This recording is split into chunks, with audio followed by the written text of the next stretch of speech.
serving the Republic of the Philippines for more than 75 years. Ito po ang Presidential Broadcast Service. Ang Pilipinas ngayon! Narito na ang pinakamainit na mga balita na nakalap sa bawat sulok ng bansa. Ihahatid sa bawat Pilipino saan man kayo sa mundo. Ang Pilipinas ngayon! Pakinggan ang bawat kaganapan sa bawat lalawigan. Ito ang Pilipinas ngayon!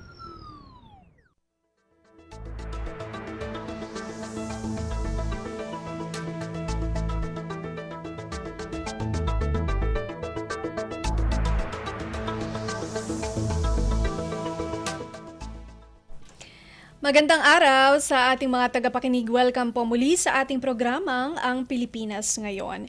Napapakinggan po ninyo saan mang bahagi ng mundo sa pamamagitan ng ating himpilang radyo Pilipinas World Service ng Presidential Broadcast Service.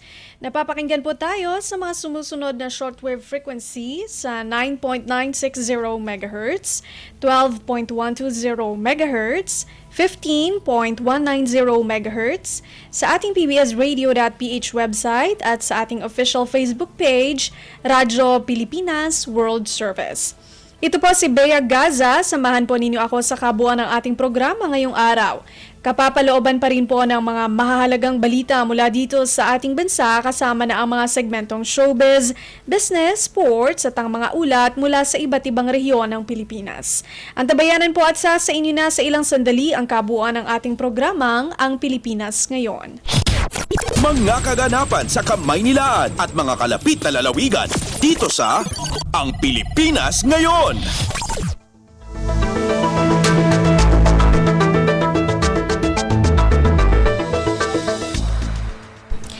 Sa ating mga balita, nilagdaan ngayong araw ni Pangulong Ferdinand R. Marcos Jr. at ni Prime Minister Anthony Albanese ng Commonwealth of Australia ang Joint Declaration on Strategic Partnership kasunod ng kanilang bilateral meeting sa Palasyo ng Malacanang. Sinaksihan ng dalawang lider at ng kani-kanilang delegasyon ang palitan ng mga dokumento. Nasaklaw ang ilang mga kasunduan sa aspekto ng mutual commitment na nakaangkla sa lalo pang pagpapalakas ng ugnayan sa pagitan ng Pilipinas at Australia.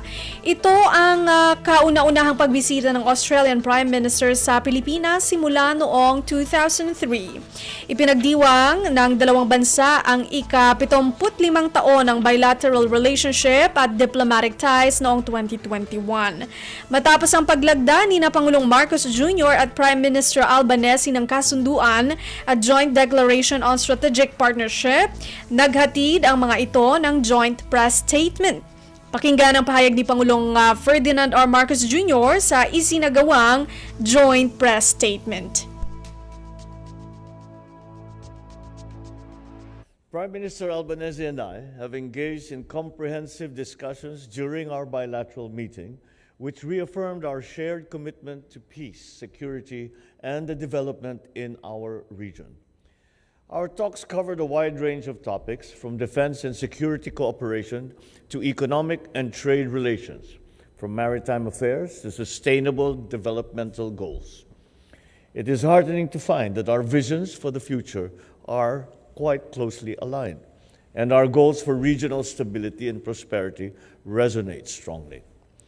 Both the Prime Minister and I acknowledge that our shared values, the democratic principles and mutual respect for international law, have been instrumental in fostering a strong partnership. Our commitment to these ideals has guided our path forward as we address the complex challenges facing our region and the world at large. We also recognize the importance of a stable and secure environment that benefits not only our own citizens, but also contributes to the greater global good. The Philippines and Australia share a long history of cooperation and an even longer history of friendship. And it is fitting that we gather here today to commemorate the elevation of our relations from a comprehensive partnership to a strategic partnership, a very, very important development for us both. This signing of the Joint Declaration on Strategic Partnership signals our mutual commitment to deepening collaboration across a spectrum of areas that are vital to both our country's growth and prosperity. Furthermore, the agreements signed and witnessed today symbolize our joint determination to enhance our cooperation across various domains. From development to cultural exchanges, these agreements represent a tangible commitment to work together for the betterment of our two nations. I'm confident that these partnerships will drive innovation, create opportunities, and foster deeper understanding between our peoples. As we look ahead, our shared responsibilities as strategic partners become even more profound. The evolving dynamics of our world demand collaboration that is proactive, innovative, and adaptable. By leveraging each other's strengths, we can amplify our collective impact and contribute positively to the challenges and opportunities that lie before us. Let the elevation of our relations to a strategic partnership usher in a brighter and more prosperous future for both our peoples. Thank you, and good day to you all. Si Pangulong Ferdinand R. Marcos Jr. Pasada ng mga balita mula sa Pilipinas para sa mga Pilipino saan man sa mundo. Ang Pilipinas ngayon.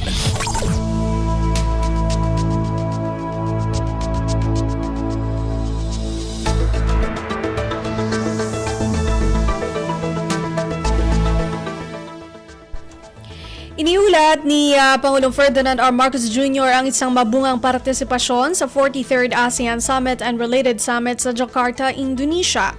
Dito isinulong ni Pangulong Marcos ang interes ng Pilipinas sa iba't ibang pulong kasama ang iba't ibang lider ng mga bansa. Ayon kay Pangulong Marcos, nakipagpulong siya sa 12 leaders level meetings kabilang Australia, Canada, China, India, Japan, South Korea, Estados Unidos at United Nations. Dito iprinisinta ng punong ehekutibo ang mga pangunahing interes sa ASEAN tulad ng pagkain, enerhiya, seguridad, migrant workers protection, climate change at digital transformation. Ani Pangulong Marcos, dito rin binigyang diin ang kahalagahan ng rules-based international order at pagpapanatili sa ASEAN bilang competitive and integrated regional economy. Kumpleto, detalyadong balitaan, di papahuli sa mahahalagang kaganapan. Kamustahin ang inang bayan, ang Pilipinas ngayon.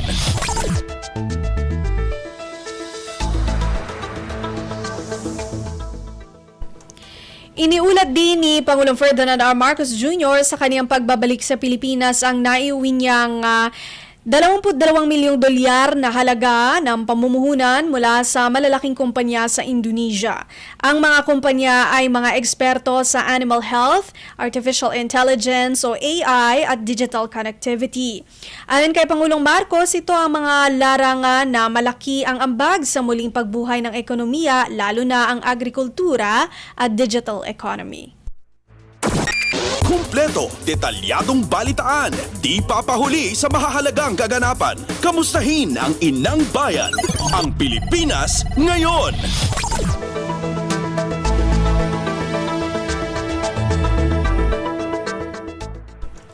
Ipinasa na ni Indonesia President Joko Widodo ang ASEAN chairmanship kay Lao PDR Prime Minister Sonsei Sifadon sa pagtatapos ng 43rd ASEAN Summit. Sa pagtanggap ni Sifadon ng chairmanship para sa ASEAN Summit sa susunod na taon, sinabi nito na isang karangalan ang pamahalaan ang susunod na ASEAN Summit. Sinabi ng Lao PDR Prime Minister na tatalakayin sa susunod na ASEAN Summit ang ASEAN Community, pagpapalakas sa ASEAN Cooperation, pagpapatatag sa ASEAN Unity and Centrality, mapaunlad ang connectivity, digital transformation, academic integration at pagsusulong ng kapayapaan, stability at development. Pasada ng mga balita mula sa Pilipinas para sa mga Pilipino saan man sa mundo. Ang Pilipinas ngayon.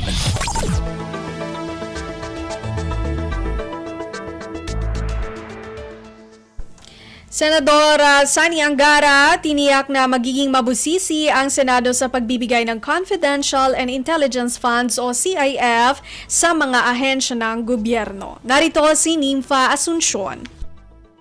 Tiniyak ni Senate Committee on Finance Chairman Senador Sani Angara na bubusisiing mabuti ng Senado ang lahat ng confidential and intelligence funds.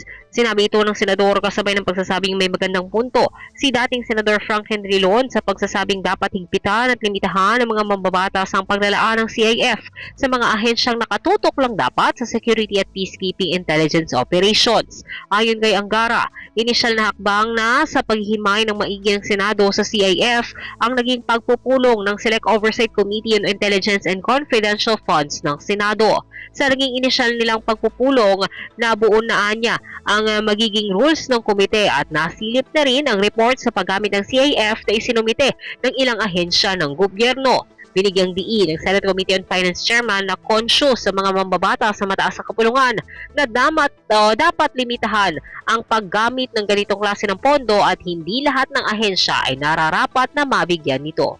Ito si Nympha Asuncion para sa Radyo Pilipinas. Pasada ng mga balita mula sa Pilipinas para sa mga Pilipino saan man sa mundo. Ang Pilipinas ngayon.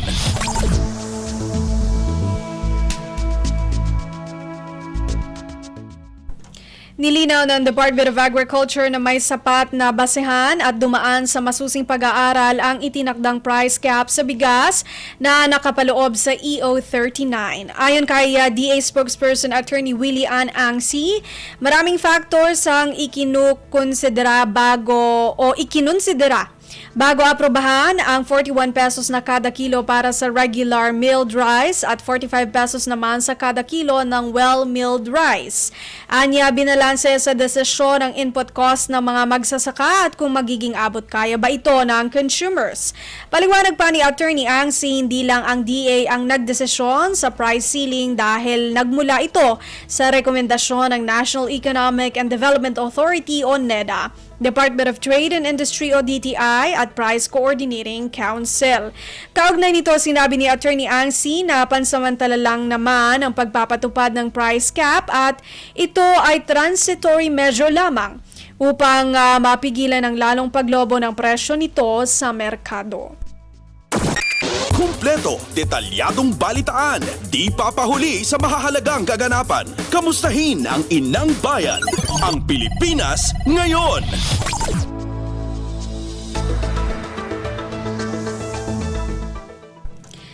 Samantala, presyo ng bigas sa pandaigdigang merkado bumaba matapos magpataw ng price ceiling ang Pilipinas. Mag-uulat si Kathleen Forbes. Nagkaroon ng 21% pagbaba sa presyo ng bigas sa world market kasunod ng inilabas sa Executive Order No. 39 na nag-aatas ng price ceiling sa bigas sa bansa. Tinukay ni Speaker Martin Romualdez ang ulat ng US-based Market Insider na bumaba ang presyo ng bigas sa world market mula $384 kada metric tons noong Hulyo sa $332.4 ngayong buwan. Dahil sa pinatupad na price cap ng Pangulo Ferdinand R. Marcos Jr., nagkaroon ng mass cancellation ng imported na bigas sa mga importer at trader na siya nagresulta sa pagbaba sa presyohan sa world market. Bunsod nito, napatunayan na artipisyal lang talaga ang pagsilid sa presyo ng bigas dahil sa tinatago ang supply sa mga bodega. Sinigundahan ito ni Ways and Means Committee Chair Joey Salceda at sinabi na kaya rin tumaas ang presyo ng bigas sa pandaigdigang merkado bago nagpatubad ng price cap ay dahil sa napakalaking bilang ng bigas na inaangkat natin. Kaya anya ang paglalagay ng price cap na Malacanang sa bigas ay nagpapakita na hindi katanggap-tanggap sa atin ang mga artipisyal na pagtaas sa presyo ng bigas sa world market. Ito si Kathleen Forbes para sa Radyo Pilipinas. Pasada ng mga balita mula sa Pilipinas para sa mga Pilipino saan man sa mundo. Ang Pilipinas ngayon.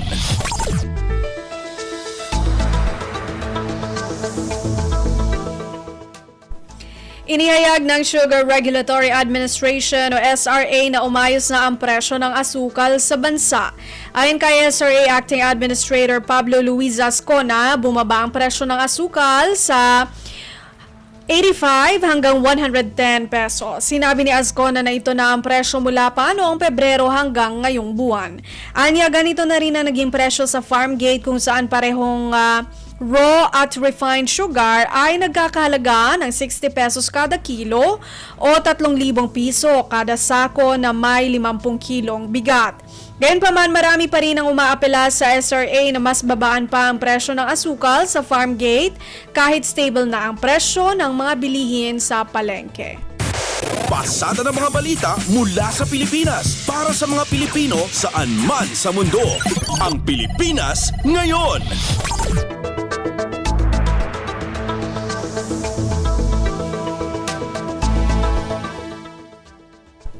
Inatasan na ni Department of Social Welfare and Development o DSWD Secretary Rex Gatchalian ang Field Office 9, Zamboanga Peninsula na magpadala ng agarang tulong sa mga biktima ng malaking sunog sa Bonggao sa Tawi-Tawi nitong Huwebes.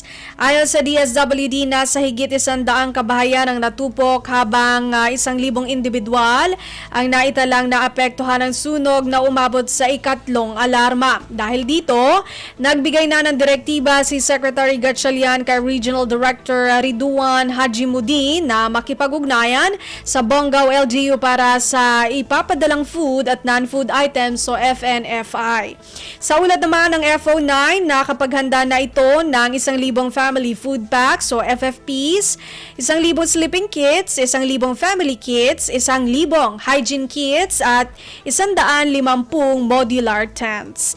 Bukod sa ayuda, plano rin ng DSWD na magbigay ng psychosocial support para sa mga apektadong pamilya. Kumpleto, detalyadong balitaan, di papahuli sa mahahalagang kaganapan. Kamustahin ang inang bayan, ang Pilipinas Ngayon.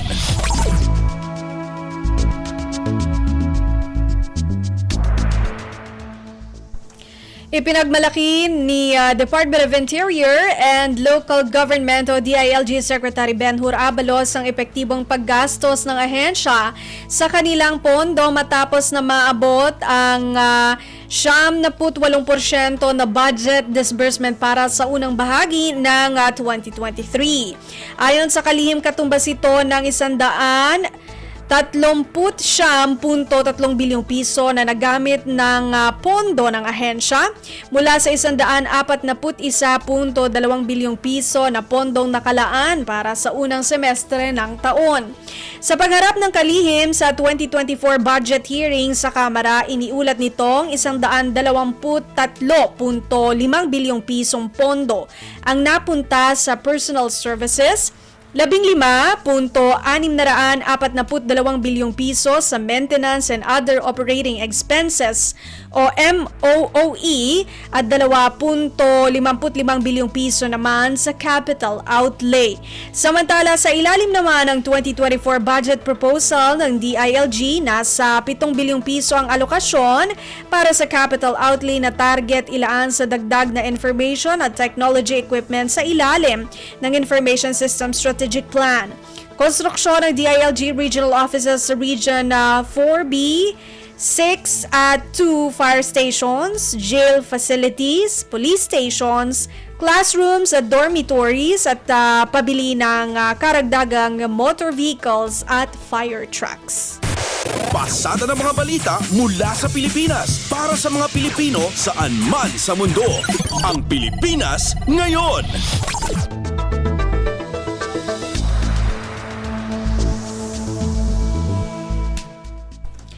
Patuloy na titindig ang Pilipinas laban sa expansionist agenda ng China ayon mismo kay Defense Secretary Gibo Chodoro. Sa budget briefing, natanong ni Cagayan de Oro Representative Rufus Rodriguez kung ano ang mga hakbang na ginagawa ng Department of National Defense o DND laban sa patuloy na pagbabaliwala ng China sa arbitral ruling na naipanalo ng Pilipinas at panghihimasok sa ating teritoryo. Ayon sa kalihim, patuloy na makikipag-alyansa ang Pilipinas sa mga bansa na may katulad na paniniwala at paggalang sa international law. Punto pa ni Teodoro sa paglalabas ng China ng kanilang bagong 10-dash line sa South China Sea, pinapatunayan lamang nila ang kanilang expansionist agenda o pagnanais na manakop sa naturang teritoryo.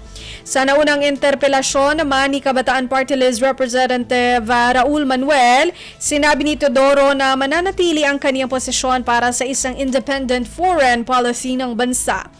Aminado ang kalihim na pagdating sa kalakalan, malaking merkado ang China, ngunit ibang usapin pa rin anya ang pag-aangkin nila ng teritoryo ng Pilipinas. Kumpleto, detalyadong balitaan, di papahuli sa mahahalagang kaganapan. Kamustahin ang inang bayan, ang Pilipinas ngayon.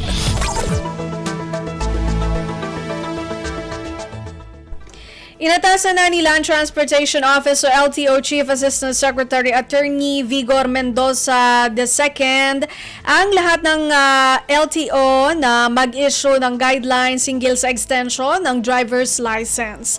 May report si Marian Bastasa. Inatasan na ni LTO Chief Assistant Secretary Attorney Vigor Mendoza II ang lahat ng regional directors at mga district head na ipatupad ang extension sa validity ng driver's license. Kasunod yan ang unang anunsyo ng LTO na maaari pa rin magamit ng mga motorista ang kanilang expired na driver's license sa loob ng isang taon o hanggang sa April 2, 2024 habang ang produksyon ng driver's license cards ay nakahold pansamantala. Sa inilabas itong memorandum, pinatitiyak ni Mendoza sa mga LTO personnel na ang mga i-issuing system-generated driver's license official receipt ay may markang valid as temporary driver's license until plastic card is released, kung saan nakadetalye rin ang pangalan ng issuing office, contact personnel, email address, pangalan at pirma ng releasing officer at screenshot ng driver's license card sa harap at likod na nakaimprenta sa likod ng official receipt. Kaugnay nito, sinabi ni Mendoza na magiging valid pa ang mga luma o expired na driver's license card hanggat walang nai-release na bagong plastic card.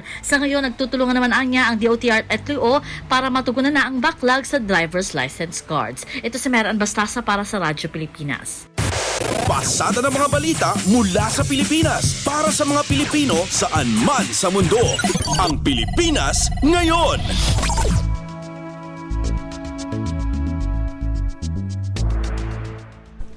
Sa loob ng 5 taon, ang Pilipinas pa rin ang nananatiling leading dive destination sa Asia.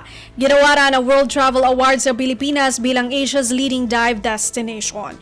Si Tourism Undersecretary Shalimar Hofer Tamano ang tumanggap ng pagkilala sa ginanap na WTA Asia and Oceania Gala Ceremony 2023 sa Ho Chi Minh City, Vietnam.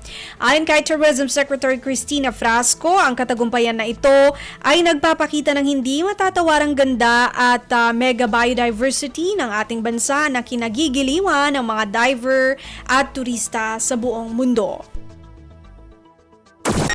Kumpleto, detalyadong balitaan, di papahuli sa mahahalagang kaganapan. Kamustahin ang inang bayan, ang Pilipinas ngayon.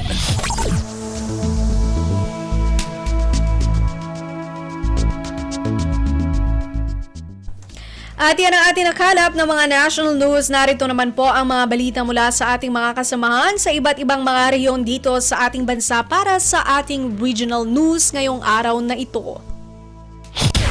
Balita mula sa lalawigan sa bawat rehiyon ng ating bayan. Dito sa Ang Pilipinas Ngayon.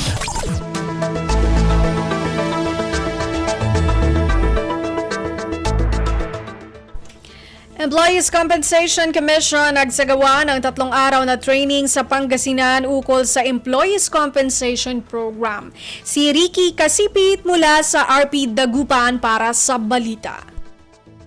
Matalunan asumpal sa taluran agaw ya panangipasal ya Employees Compensation Commission ni PAACAR at Employees Compensation Program ng Setyembre 4 hanggang 6, 2023. Agawa sa duwaran agaw ya panangipasal at syudad ya San Carlos ya Duyag ya Pangasinan nun ika-4 hanggang ika-5 Setyembre ni Yarumni agawa mo't iyan panangipasal at Bulinaw nun ika-6 ya Setyembre.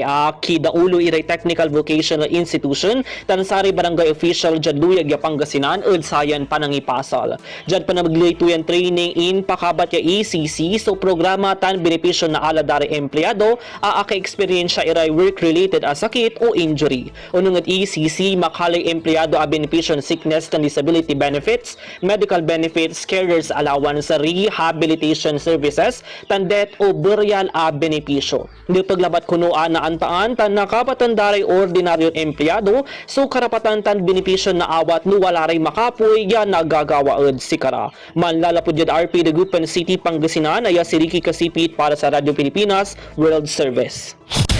Balita mula sa lalawigan sa bawat rehiyon ng ating bayan. Dito sa Ang Pilipinas Ngayon.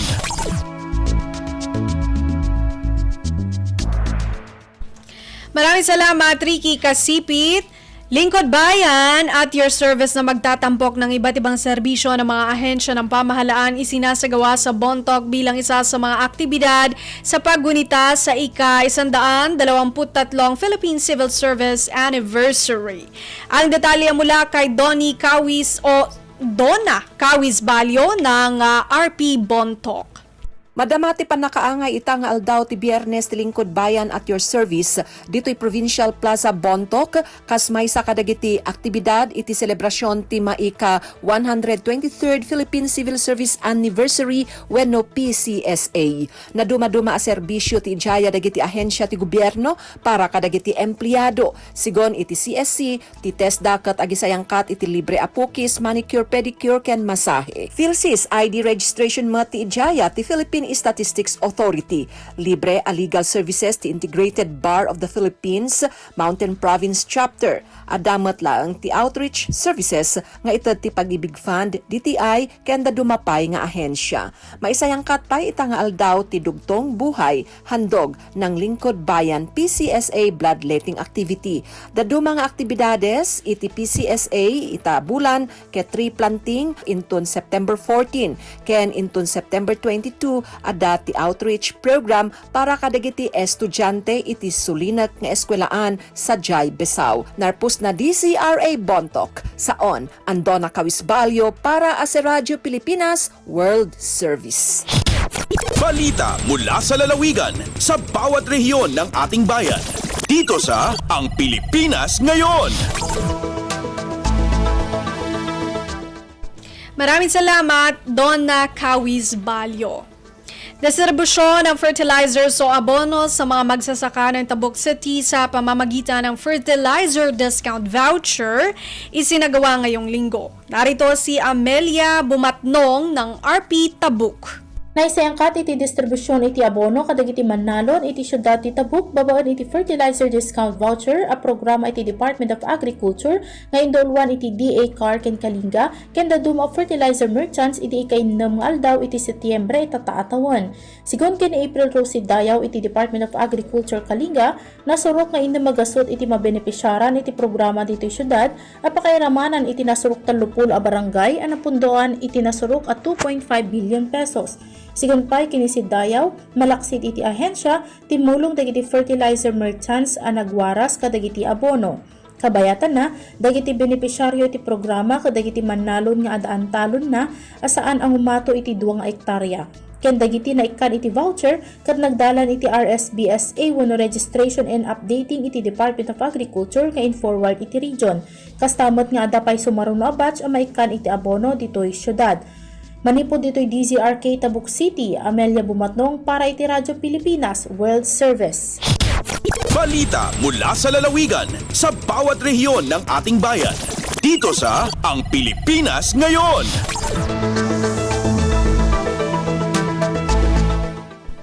Maraming salamat, Amelia Bumatnong. Rizal Provincial Hospital System Taytay handa ng magbigay ng libreng serbisyong medikal sa mga Rizaleño. Mula RP Lucena, mag-uulat si Joshua Suarez. Nakahanda ng magbigay ng iba't ibang serbisyong medikal para sa mga mamamayan ang Rizal Provincial Hospital System o RPHS Taytay na binuksan itong nakaraang linggo. Ayon sa opisyal na pahayag ni Governor Nina Inares, ang RPHS Taytay ay isang 3-story building na mayroong iba't ibang pasilidad at mga makabagong medical equipment na kayang tumugon sa mga pangangailangang medikal ng mga pasyente. Mayroon itong dedicated services para sa internal medicine, surgery, OB-GYN, pediatrics, anesthesiology, family planning at medico-legal cases. Nakatakdaring lagyan ng karagdagang serbisyo at departamento para sa rehabilitation medicine, dental, orthopedics at hemodialysis. Siniguro naman ng gobernadora na libre ang lahat ng mga serbisyo ng RPHS Taytay para sa mga Rizaleño. Mula sa RP Lucena, ito si Joshua Miguel Suarez para sa Radyo Pilipinas World Service. Balita mula sa lalawigan sa bawat rehiyon ng ating bayan. Dito sa Ang Pilipinas Ngayon.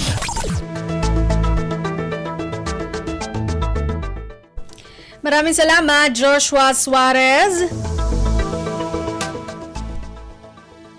Mga baboy sa Isla Cocoro sa Magsaysay, Palawan, sumailalim sa depopulation matapos tamaan ng African swine fever ang lugar. May report si Jillian Faye Ibanez mula RP Palawan. Anong kabilog nga baboy ang ag-agi sa depopulation sa Isla Cocoro sa bayan ng Magsaysay sa lalawigan ng Palawan? Sa pagpakiman, iyang Radyo Pilipinas Palawan kay Provincial Veterinary Officer Dr. Darius Mangkukang, akaabot sa 285 ang apatay ng mga alagang baboy sa Isla Cocoro, lalawigan ng Palawan matapos natamaan iyang African Swine Fever o ASF. Tingad kay Dr. Mangkukang, sobra 80 pamilya na aga-upet ag baboy ang sa Isla Cocoro ang napektuhan iyang ASF. Agadaso na Domingo ay mapakunandang grupo sa bayan ng Cuyo, Cayban ang mga tawan iyang Bureau of Animal Industry o BAI. Magbuhat sanda kuno iyang Information Education Campaign, pagbubuhat disinfection procedure sa Isla Cocoro sa bayan ng Magsaysay. Alindigi sa Puerto Princesa, Palawan, Jillian Ibanez, Radyo Pilipinas. Balita mula sa lalawigan sa bawat rehiyon ng ating bayan. Dito sa Ang Pilipinas Ngayon.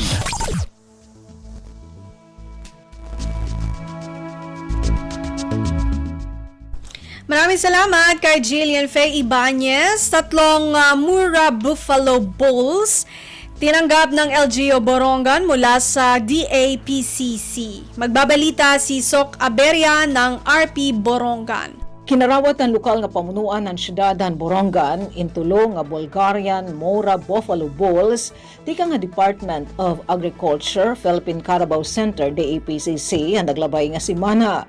Inatunin baruan ang DYES RP Borongan kan Mr. Macario Gabornes, City Agriculturist.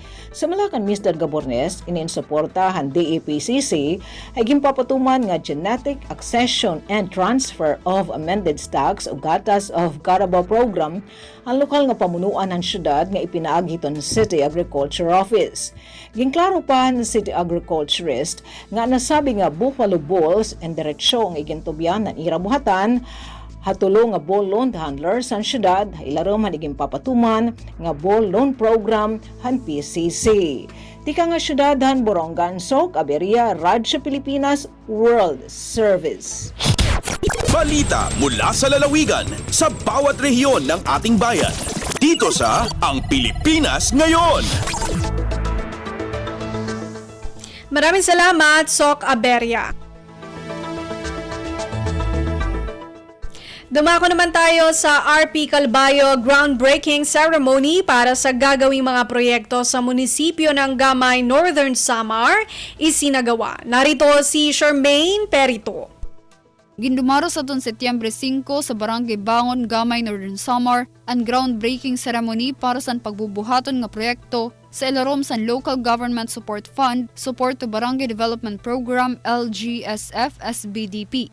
Ang nakatalaan nga pagbubuhaton nga mga proyekto sa munisipyo sa Gamay, Northern Samar, maoan masunod.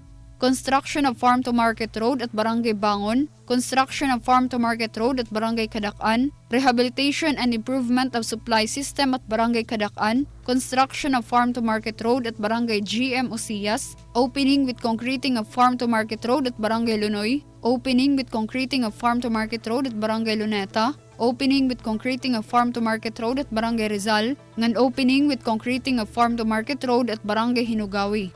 Ang proyekto ay usang importante nga pitad sa lokal nga gobyerno sa Gamay, Northern Samar sa pangunguna sa Department of the Interior and Local Government ug suporta sa magkadurudilaan nga mga stakeholders sugad sa DILG NSPO Provincial Director Geraldine Makilabit ngan 801st Infantry Bantay at Gabay Brigade sa pamumuno ni Brigadier General Leonard Lilina pa.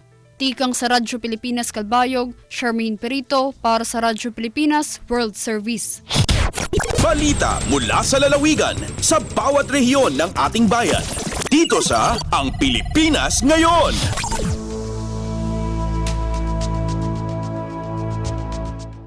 Maraming salamat, Charmaine Perito. Bayan ng Bayabas, Surigao del Sur, isa sa nahirang na top 3 national winners ng Malinis at Masaganang Karagatan o MMK ng Bureau of Fisheries and Aquatic Resources o BFAR. Pakinggan ang ulat ni Nerissa Espinosa mula RP Tundag. Gideklarar nga usa sa tulo ka national winners ang lungsod sa Bayaba, Surigao del Sur sa malinis at masaganang karagatan o MMK, the National Search for Outstanding Coastal Community alang sa tuig 2022.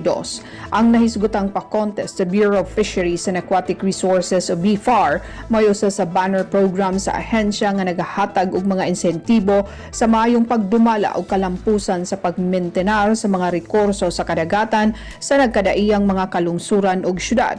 Pipila sa mga gibasihan sa pagpili maong walay presensya sa illegal fishing, ang pag-obserbar sa off-fishing season, pagpahimutang og protected marine sanctuary, kalimpyo sa kadagatan ug epektibo nga proteksyon ug rehabilitasyon sa mga kabakawan. Naibaluan nga ang paghatag sa maong pasidungog sa mga mananaog ipahigayon sa umaabot nga Setyembre 22 dito sa Kauluhan. Gikan sa RP Tandag, kini si Nerissa Espinosa alang sa Radyo Pilipinas World Service. Balita mula sa lalawigan sa bawat rehiyon ng ating bayan. Dito sa Ang Pilipinas Ngayon. Maraming salamat kay Nerissa Espinosa. Pahampit program ng Philippine National Police o PNP Sulu muling umarangkada bilang bahagi ng 122nd Police Service Anniversary ng PNP. Ang ulat mula kay Eloisa Mohamad ng RP Hulo. Sunod-sunod pagkaradyaan ni napaang sing kapulisan halupa sug bilang bahagi sing pagsabon nila ay kahangatos kauhantag 2 tahon Police Service Anniversary. Habay tay Police Lieutenant Colonel Lizal Baron na kurasin Police Community Affairs Division Unit sin Sulu Police Provincial Office of Apika del Sulu PPO halom sin hang kapituyan lokay nuay program kahampitan sin raayat inaparagbos sila amon tiyawag pagsab pahampit program amon nagkaw na napaang na pagsabo sin PCR month habulan July yaon. Sin Alva agyawin nila Inati Elementary School barangay Lati Patikul ay nakapakaon sila sukon kapituan kabataan iba nakadihil mga panayaman na daycare center na sabot barangay. At daw yan isab katuan tagdua mga babae PDL Provincial Jail indihilan nila pack lunch iban bungang kahoy biya na simbuhan. Akonsumad daw sabto maghambok isab sila iban sinhulo MPS para feeding program hambok ka mga target madrasa daira. Giyugon makapaon isab sila ang ihibaro coastal clean up ay kadaplakan sin Patikul. Giyugon papaon ng community program sin PSA sin Sulu PPO habulan niya September lamun na pakaradyaan ni pagkilaha mga police personnel amon mapatot dahilan kalaguan. Dengha RP Hulo, Eloisa Muhammad para sa Radyo Pilipinas World Service. Balita mula sa lalawigan sa bawat rehiyon ng ating bayan. Dito sa Ang Pilipinas Ngayon.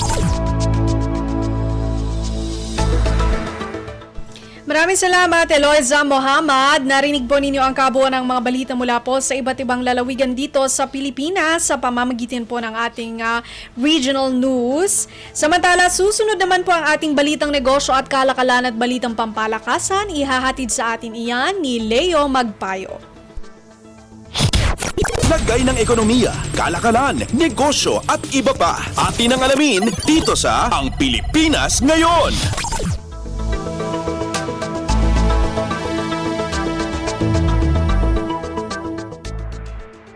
Magandang araw, narito na po ang Balitang Business. Nagbago ang forecast o ang mga forecast ng ilang ekonomista dahil sa hindi inaasahang pagbilis ng inflation rate ng Pilipinas nitong Agosto. Sa unang pagkakataon, sa loob ng 7 buwan, bumilis ang headline inflation nitong Agosto sa 5.3% mula sa 4.7% nitong Hulyo. Tinaas ng Nomura Global Markets Research ang kanilang Philippine inflation projection sa 5.7% ngayong taon mula sa 5.3%.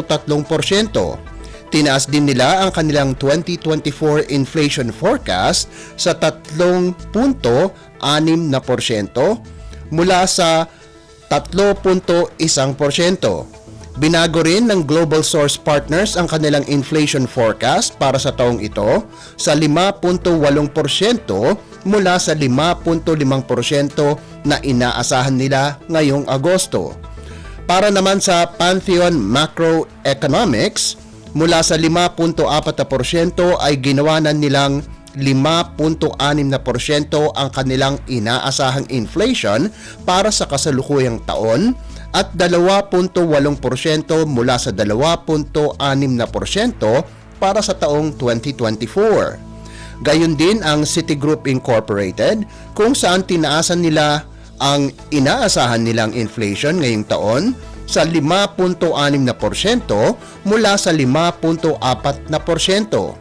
Tinasan din nila ang inflation forecast sa 3.1% mula sa 2.7% para sa taong 2024 at 3.3% para sa taong 2025. Nakikita naman ng Bangko Sentral ng Pilipinas o BSP na nasa 5.6% ang inflation ngayong taon bago bumagal ito sa 3.2% sa 2024. Lagay ng ekonomiya, kalakalan, negosyo at iba pa. Atin ang alamin dito sa Ang Pilipinas Ngayon.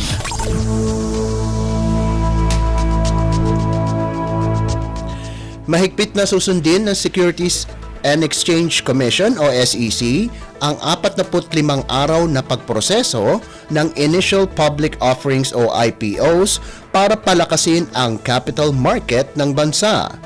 Sa isang media roundtable sa Makati City, sinabi ni SEC Commissioner Kelvin Lester Lee na iilan lamang ng mga IPO sa ngayon dahil sa interest rate environment, pero nakita nilang dadami ang mga IPOs sa oras na tumagal ito. Sinisiguroan niya na handa ang mga kumpanya at gusto nilang siguruhin na mas mabilis ang pagproseso kumpara sa dati. Ayon kay Lee, lumalagpas ng konti sa 45 araw ang pagproseso dahil sa papalit-palit na mga dokumento. Sinabi ni Lee na maglalabas ang SEC ng kaukulang dokumento para ipaalam sa publiko ang mahigpit na pagpapatupad ng 45-day processing time para sa mga IPOs. Inaprobahan ng SEC noong ika-24 ng Agosto ang pinagandang pamamaraan para sa pagproseso ng registration statements. Mahigpit na sinusundan ang 45-day period para sa pag-review at proseso ng mga ibinigay na registration statements kung saan binigyan diin ng SEC ang Section 12.6 ng Securities Regulation Code na sinisiguro ang pag-streamline at pagmamadali ng evaluation and approval process para sa registration statements. Samantala, sinabi din ni Mr. Lee na may isang inisyatibo ang SEC para mapabilis ang capital market sa pagpapatupad ng transaction date plus 2 days o T+2 settlement cycle na nagsimula din nitong Agosto 24 dahil gusto nilang siguruhin na matutupad ang mga pagbabago. Lagay ng ekonomiya, kalakalan, negosyo at iba pa. Atin ang alamin dito sa Ang Pilipinas Ngayon.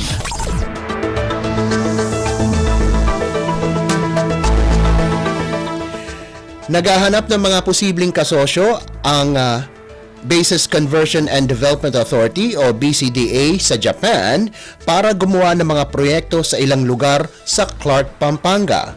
Nagsagawa ng mga presentasyon si BCDA President and Chief Executive Officer Joshua Bingkang para sa mga development projects ng ahensya sa New Clark City, Clark Freeport Zone at Clark International Airport sa 14th Japan-Philippines High-Level Joint Committee on Infrastructure Development and Economic Cooperation sa Tokyo.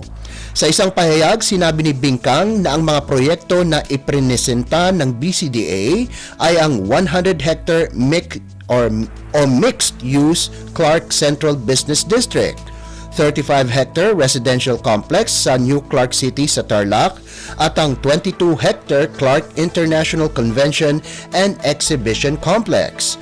May 10 Japanese companies ang kasalukuyang nag-ooperate sa Clark Freeport Zone.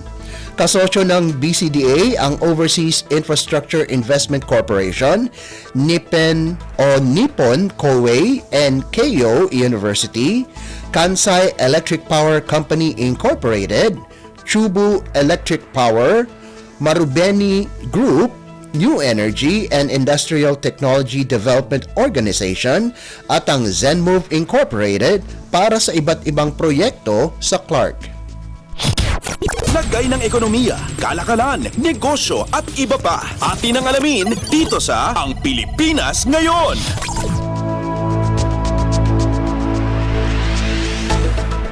Bahagyang tumaas ang unemployment rate ng bansa nitong Hulyo kung saan umabot ito sa 4.8% mula sa 4.5% nitong nakarang Hunyo, subalit mas mababa ito kumpara sa 5.2% na naitala noong kaparehong buwan nitong 2022.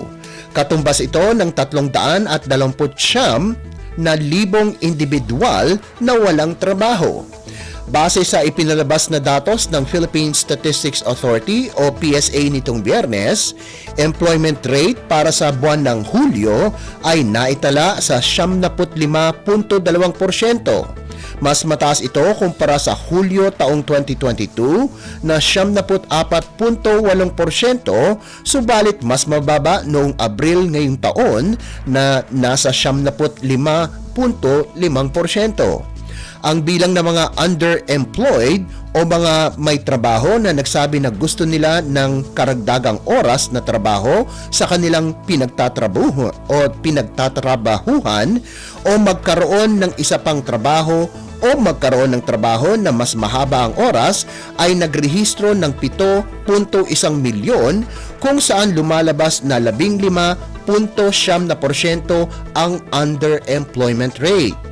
Mas mataas ito kumpara sa naitalang rate noong Hulyo ng nakaraang taon na 13.8% at noong Abril ng kasalukuyang taon na nasa 12.7%. Ipinakita naman na ang unemployment rate sa mga rehiyon na 7 sa 17 rehiyon ay nagtala ng mas mataas na unemployment rate kumpara sa national rate na 4.8% nitong Hulyo. Ito ay ang Region 5 o Bicol Region kung saan nakapagtala sila ng 6.2% unemployment rate. Region 4A o Calabarzon na may 5.7%. Region 7 o Central Visayas na may 5.5%. Region 10 o Northern Mindanao na may 5.4%. Region 8 o Eastern Visayas na may 5.1%, Region 13 o Caraga na may 5.1% at National Capital Region o NCR na may 4.7% unemployment rate. Sa kabilang banda, nakapagtala ang Region 2 o Cagayan Valley ng pinakamataas na employment rate na 76.7% sa Hulyo. Sinundan ito ng Region 11 o Davao Region na may 76.5% at Region 12 o Sorsogon na may 76.4% employment rate. Lagay ng ekonomiya, kalakalan, negosyo at iba pa. Atin ang alamin dito sa Ang Pilipinas Ngayon. At para naman sa sports balita, updates at pinakahuling mga usapin sa mundo ng palakasan. Atin ang pakinggan dito sa Ang Pilipinas Ngayon.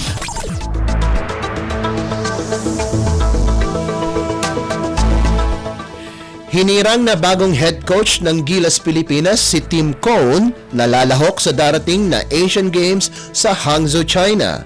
Inanunsyo ito ng Samahang Basketball ng Pilipinas o SBP nitong Webes sa headquarters ng PBA sa Libis. Papalitan ni Cone si Chot Reyes na voluntaryong iniwan ng posisyon kasunod ng mga batiko sa kanya galing sa mga basketball fans pagkatapos ng hindi na magandang performance ng koponan sa 2023 FIBA World Cup.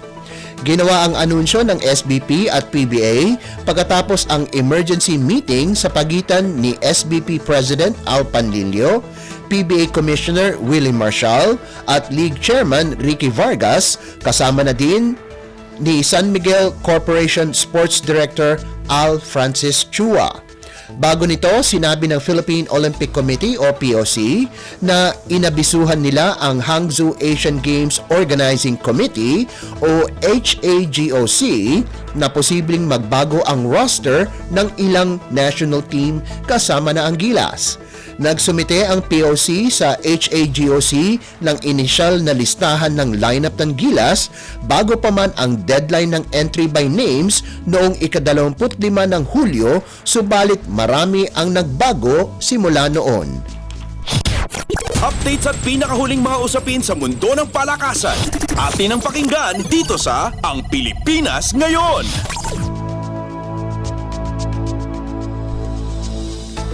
Impresibo ang pagbabalik ni Filipino boxer Jonas Sultan kung saan dinominan niya si Frank Gonzalez sa kanilang 8th-round na laban sa Plant City, Florida.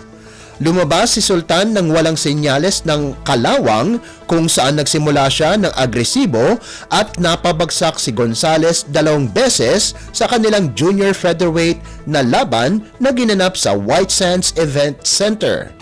Mabibigat na suntok ang nakonekta ng Pinoy sa second round kung saan napabagsak niya ang Amerikano bago nagpaulan ng mga suntok para patumbahin muli si Gonzalez sa 5th round. Ang resulta, lahat ng judges ay ibinigay sa kanya ang laban via a unanimous decision. Sinamahan si Sultan sa Florida ng kanyang coach na si Joven Jimenez, MP Promotions Chief Sean Gibbons at Brendan Gibbons. Huling lumaban si Sultan noong Abril taong 2022 kung saan natalo siya sa isang desisyon laban kay Paul Butler sa kanilang WBO title match. Gumanda ang record ni Sultan sa 19 na panalo at 6 na talo. Updates at pinakahuling mga usapin sa mundo ng palakasan. Atin ang pakinggan dito sa Ang Pilipinas Ngayon.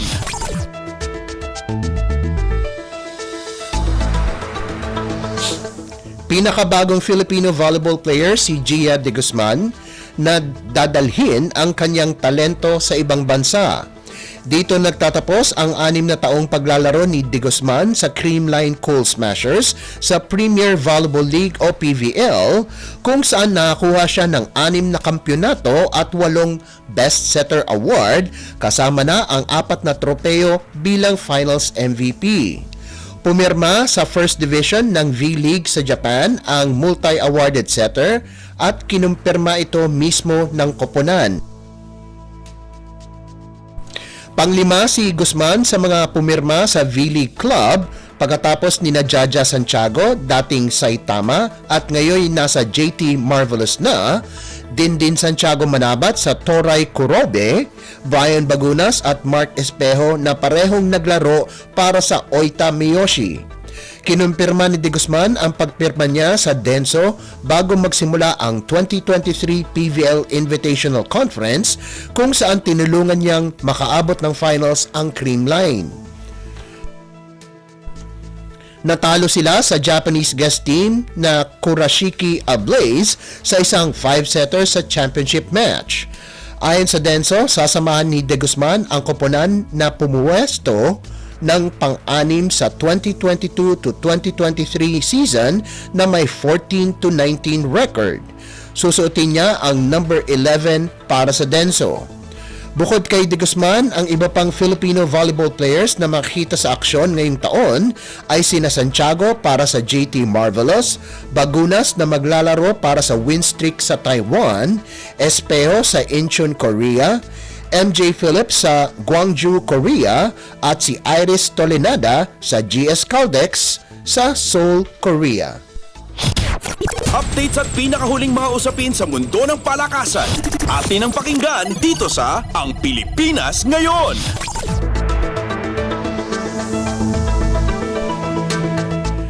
Nakuha ni Filipino Olympian EJ Obiena ang kanyang ikalawang gintong medalya sa Germany kung saan nanalo siya sa Net Aichen Domspringen competition sa Aichen. Nalundag ng Pinoy pole vaulter ang 5.92 meters para masungkit ang gintong medalya. Nalagpasan naman ni Sam Kendricks ng Amerika ang 5.87 meters para sa silver habang natalon ni Thibaut Collier ang 5.82 meters para kunin ang bronze medal. Sa kaparehong 5.92 meters na lundag, nakuha ni Obiena ang gintong medalya nitong nakaraang linggo sa Internationales Stadion Fest or ISTAF na ginanap naman sa Olympia Stadium sa Berlin. Updates at pinakahuling mga usapin sa mundo ng palakasan. Atin ang pakinggan dito sa Ang Pilipinas Ngayon.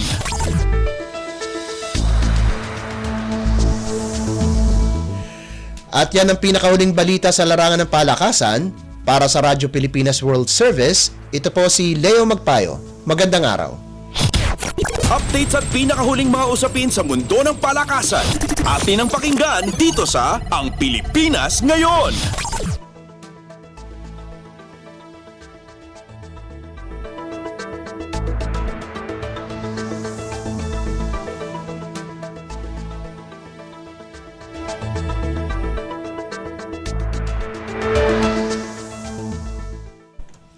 Maraming salamat kay Leo Magpayo.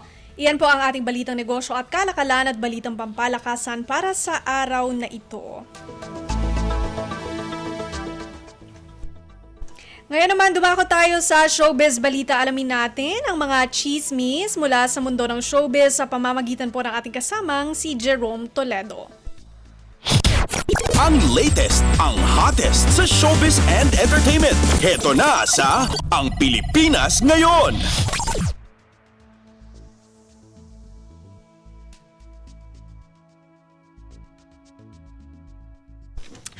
Halo, magandang araw sa ating mga chismoso at chismosa na nag-aabang ng ating balitang artista. Hindi po ito si Jerome Toledo, ako po si Mama JT na maghahatid ng mga trending na balita sa mundo ng showbiz. Ito na, ang ratsyada ng mga chika. Ito una sa lahat, Todo Flex, ang lead vocalist ng parokya ni Edgar na si Chito Miranda sa kanyang misis na si Neri Naig na nagdiriwang ng 40th birthday. And sa Instagram, ibinandera ni Chito ang fresh looking photo ni Neri na tila nasa isang salon. And naging matamis ang pagbati ng parokya ni Edgar, lead singer kay Neri ng Happy 40th. And kwento ng bokalista, quote and unquote, this pic was taken last week. At pinagmamayabang ko talaga na 40 ka na kasi you look amazing. And di pa rin ako makapaniwala kung gaano ako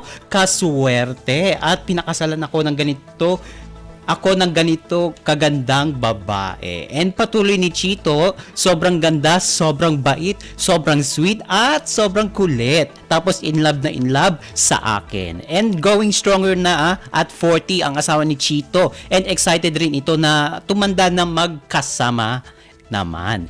And dagdag niya, pangako you will always be my baby and aalagaan kita ng todo-todo hanggang sa pagtanda. And ang huling mensahe pa niya doon sa nasabing Instagram post, quote and unquote, happy birthday Miss Neri, I love you. Oh, and maliban sa fans, maraming kapwa celebrities ang bumate sa birthday girl na si Neri. Nandiyan na dyan si Gary Valenciano, Angelica Panganiban, Shasha Padilla, Joros Gamboa, DJ Chacha at marami pang iba. And kung matatandaan ninyo mga kachismis, taong 2014 nang ikasal sina Chito at Neri. And biniyayaan sila ng dalawang anak na sina Miggy at Cash. And bukod sa pagiging artista si Neri ay nag-aaral ngayon ng masteral degree para sa kursong Business Administration. And maraming negosyo ngayon si Neri at ilan dyan ay ang pagbebenta ng gourmet tuyo, rest house for rent sa Baguio, events place sa Tagaytay, beauty salon at marami pang iba. O di ba may business mindset naman pala tong si Neri. So support natin dyan sina Neri at Chito. And samantala, napag-uusapan rin lang naman ang parokya ni Edgar. Heto patuloy na nagdarasal ang mga miyembro ng parokya ni Edgar para sa tuluyang paggaling ng kanilang kabanda na si Gab Chiki. And abot langit ang pasasalamat ng bokalista ng OPM Band dahil puro good news na ang natatanggap nila tungkol sa patuloy na bumubuting kondisyon ni Gab. And matatanda ang na-confine ng mahabang panahon ang member ng OPM Iconic Band dahil sa pneumonia na isa sa mga naging komplikasyon ng pagkakaroon niya ng lymphoma. And pagbabahagi ni Chito sa interview ng Updated with Nelson Canlas podcast, magla-last session na si Gab sa kanyang chemotherapy. And pahayag pa ni Chito sa nasabing podcast, quote and quote, everything looks fine after ng last chemo. Next chemotherapy niya after 1 month check-up, maka back to normal na ang lahat. And sabi pa ng husband ni Neri Miranda, every time ina-update kami ng girlfriend niya, ng partner niya, ganyan si Gab. Sobrang nakakatuwa and sobrang nakakatuwa naman daw talaga. And kahit na patuloy ang pagbuti ng kondisyon ni Gab, ay humiling pa rin ito ng mga dasal mula sa publiko. And mas lalo pa raw napapanatag ang kanyang kalooban kapag naririnig niya mismo sa mga doktor na okay na talaga si Gab. And nauna rito ibinalita ni Chito sa kanyang Instagram page na nakasama na nila sa isang gig si Gab, pero anya may bas-bas naman daw ito ng kanyang mga doktor. Ika nga niya, don't worry, nagpaalam siya sa doktor at may kasama siyang nurse buong time. And samantala nagpasalamat din ang OPM Icon sa lahat ng tumulong at nagdasal para sa mabilis na paggaling ni Gab. And nilahad ni Chito ang pasasalamat sa mga tumulong at nagdarasal o nagdasal sa mabilis na paggaling ng isa sa mga miyembro ng parokya. Quote and unquote, naku, sobrang laking bagay kasi talaga, without them, wala na talaga si Gab ngayon. It's such a big help na na-overcome niya yon with a grabing medical expense. Nagtulong-tulong ang lahat. And nasabi na noon ni Chito na talagang gumawa sila ng paraan para matulungan tong si Gab, na kabilang dyan ay ang pagsasagawa ng fundraising shows. And bukod dito, nag-auction din si Chito ng ilang memorabilia ng parokya ni Edgar para makalikom ng pera para sa hospital bills ni Gab. Ani ni Chito, talagang mga ka-bandmates ko, they put in so much effort. Hindi lang bandmates ko, bands like Kamikaze, kahit mukha nga basagulero yung mga yon, talagang they made so many gigs all for God. And dugtong pa niya we are surrounded by people that care for our band so much, not just for Gab, but for the whole band. And we wish you well Gab. And OMG, wala na tayong oras para sa ating balitang artista. Maraming salamat mga kachismis sa pakikinig sa aking mga chika for today. Ako po si Mama JT para sa Radyo Pilipinas World Service. Ang latest, ang hottest sa showbiz and entertainment. Heto na sa Ang Pilipinas Ngayon.